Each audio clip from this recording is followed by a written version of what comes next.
Hello my friends, it's the Game Boy Geek here. Hey, check this out. What's this? Meow. Cat. Pretty easy, right? What's this? Ah, spectacles. Those are the types of things that you'll be doing goofy in Catchphrase. One of my favorite party games. It's always been the most requested party game around. In Catchphrase, it's really from, I'd say, 4 players up until whatever, because you can really just pass this thing around. That's what's cool about this game. It's a really light, fun, giggly party game that's over in about 15 minutes, and when you're done, I guarantee you'll play it at least a second time because they'll want a rematch. And then if there's a tie, meaning that other team won, you're going to have to play a third game, and some people might have to leave, but I guarantee some people will stay to play the second and third game. Anyway, it's a light party game. Let's check it out, break out the box, look at the components, show you how it's played, and I'll tell you what I think. Well, I think I might already have.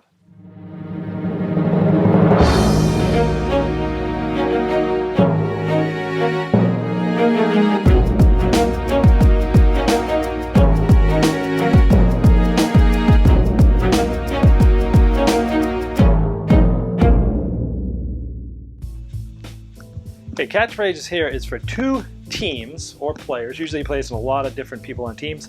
You could have many people on teams. You could have, 10 or 15. We've done it that way. It's good with a big party. So in Catchphrase, essentially, whether you're the purple team or the blue team, you're trying to get your points to the finish, and then you win.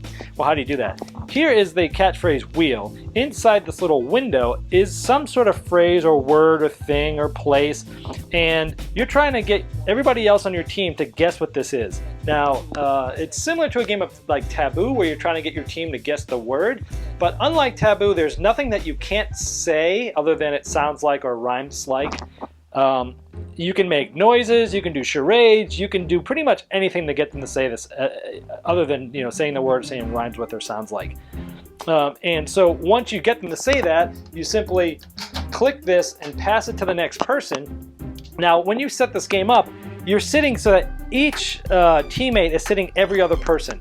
So the people to both sides of you are on the other team. So when you click this and you pass it to the next person, they are going to then take it and start. And while it's going, there's this random buzzer that you can hear going now. And what this does is it's a random buzzer. It starts to go a little bit faster, and the pressure's really on to try to figure out the word and try to get your team going. And so it goes faster and faster. Now in this case, this one, you can't see it now, this says Adam and Eve. So it's my turn. I would be saying, hey, these are the 2 people that were in the Garden of Eden. Someone might say Adam and Eve. I would click it, pass it to the next person, it's on the other team, and then they would have rabbit. This is what greyhounds chase in greyhound racing, rabbit. They would click it, and then they would pass it to the next person, which says Olympics. This is played, the summer ones are played every 4 years. It has track and field and things like that, and you might say Olympics, and they would pass it. And as you can hear the buzzer going, it gets faster and faster, but it's still random. You don't know exactly when it's gonna buzz. And at some point it will buzz. See, now there it goes, it just buzzed. The person or the team that is holding this, when that buzzes, loses the round in the other team. So if the blue team was holding this when it buzzed, the purple team would get to go. Now it can get a little weird if it's in the middle of someone had just clicked it and they're getting ready to pass it. If they got it right, clicked it, getting ready to pass it, but then it doesn't quite get in the other person's hands, the person who's holding it still loses. One other thing about the bonus is, let's say they were trying to get someone to say, the word here says tied. And let's say the team was trying to get them to say tied, but they didn't get it and the buzzer went off. Everybody has to be quiet because the team, let's say the blue team got stuck with tied, they weren't able to get their team to say it, the purple team goes one. Now, the purple team gets one guess. The team talks amongst themselves. They get one guess to guess what this is. If they say tied, they get an extra bonus point. If they get it wrong, nothing happens. They just stay there, and it's their turn anyway. Okay, now let's take a look at some of the words and the wheels that are in this. Now, to get into this thing, you simply just open this up, and you take the wheel out. All the wheels are double-sided. And it comes with many wheels, I mean a fistful. I mean, this comes with a lot. Now these days they have an electronic version of this, which can be easy too. But let's take a look at some of the wheels. Okay, here's a wheel, one of the examples. And over here we have instant replay and pigeon and store, bathroom, birthday suit, you know, all sorts of different things. Ketchup, post office. And again, all these are double sides that you do swap them. Now, when you get to the point where you've gotten a word that you've already done, you simply stop the buzzer, flip it over, put it in, start the buzzer, and that person starts over. Buzz, early bird, lean on me, room service, twist. So you can see they're all just very random. And essentially that's how it's played, and the first team that gets there to the finish is the winner. And there you have catchphrase. So, what do I like about this game? A lot. Number one, it scales great. You can do it with as little as 4 players, and it can go up. I've played this game in parties with 20 and 30 people where you're passing it around. It can be a ton of fun. Hugely fun. Laughing at everybody. You know, there's so many good things to say about this game. It's quick, it's easy, you're going to want to play it multiple times, people will be laughing, people will be crying.